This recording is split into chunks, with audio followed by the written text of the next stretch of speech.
there's one other analysis tool that I want to discuss with you, and it's margin of safety. If you haven't watched the video on contribution margin, break even, and target profit, you may want to watch that one first.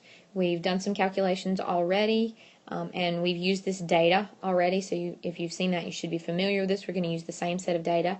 If not, you, again, may want to go back and watch that video first.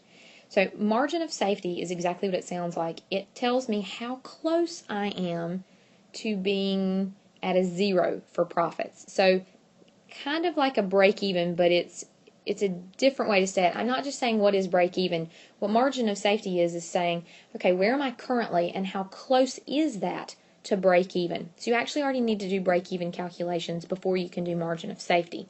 So as we look through it, I'll kind of talk you through, but it's a comparison. It's not a break-even analysis. We did that with the break-even.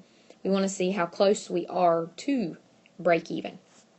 So we can look at this in a couple of ways, just as the previous analysis. We could look at them in a few different ways. We're going to look at margin of safety in dollar figures.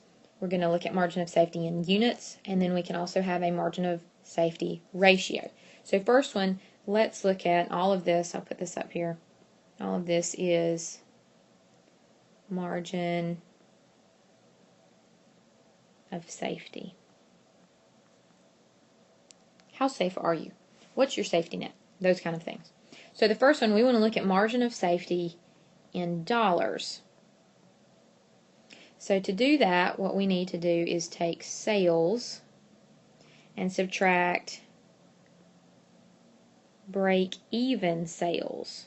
That's why I said you should already have calculated break-even figures before this point, because you want to see how close your current sales figures, or expected if you're looking at budgets, or you're just trying to do some analysis on expectations of the future.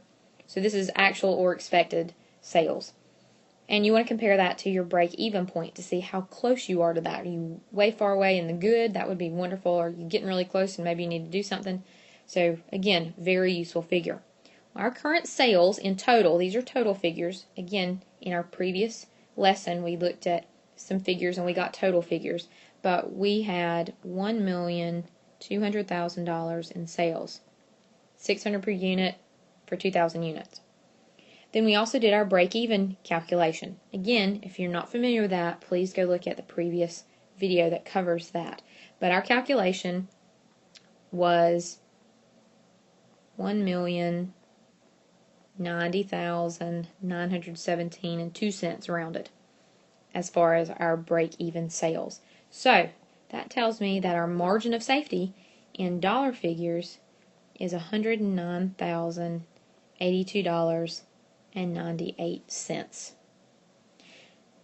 Your management team may say, ooh, that's a little too close, I'm not very comfortable, or they may say, well, we're okay with that. Either way, this gives good data for them to look at, analyze, and use. Now, what if we want it in units? Okay, how does that change? Go to the next page. So we're looking at, again, margin of safety in units. So now we need to look at units sold minus your break-even units. Again, we calculated that previously. And the difference is our margin of safety in units. Well, we had sales of 2,000 units. When we did our break-even calculation for units, it came up to that 1,018.18182. So about 1819, but we'll leave that on. So when you do the math on this, you get 181.81818, so about 182 units. Your sales is at 2,000. If you're comfortable with that, okay. If you're not, you need to devise a plan to how to make that better. One other thing that we can look at, and that's your margin of safety ratio. To get the margin of safety ratio, we're going to take the margin of safety in dollars, and we're going to divide that by your current or expected sales. So for us, we just calculated that margin of safety in dollars just a minute ago. It's $109,000 $82.98.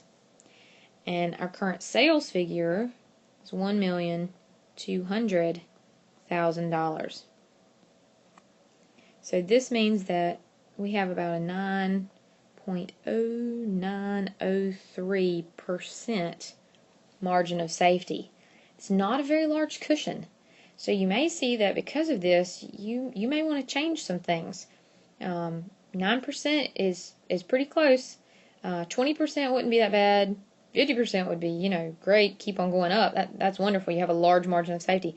But the smaller this gets, the more uncomfortable you should get, and see if you can change this somehow, because that means you're even closer to just break even or going into the red, into a loss scenario.